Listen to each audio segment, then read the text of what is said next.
嘿嘿嘿，不是你谁呀、你怎么在这儿睡觉啊？我是外面扫马路的清洁工。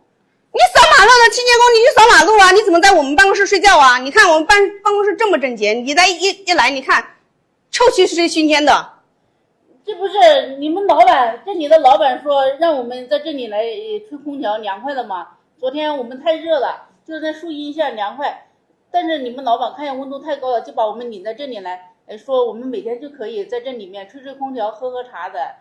还是喝喝茶？你看你挺会享受的。我们这么大一个空间哈，你一个人在这里吹着空调，还躺在这里啊，你是不是挺会享受的啊？你是不是没见过空调啊？这不是你们老板说这里可以随便来的吗？还随便来了？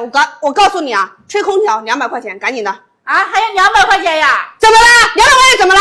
你给不给？你要不给，我扇死你！我跟你说，这200块钱也太多了吧？你看我一个月的工资才1800，你一下子要我200块钱，这可是我半个月的生活费呀！哼，你有能力你就在这吹空调，你没有能力你吹什么空调啊？赶紧的！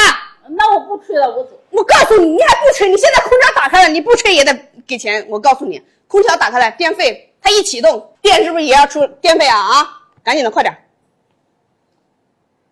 这可是别的磨叽啥呀？磨叽可啥呀？可是。呀，空调真凉快！哎，大姐你来了，空调凉快吗？凉快，肯定凉快的，200块钱买一天，咱能不凉快吗？不是咋回事？我咋听你这话里有话呀？你这老板太黑心了，就是个骗子。我要是昨天知道你说吹空调还要收200块钱，打死我都不来。还我早上一来帮你把卫生搞一下啊。不是你卫生也帮我弄了一下是吧？我谢谢你啊，但是你说200块钱是咋回事？我没听明白。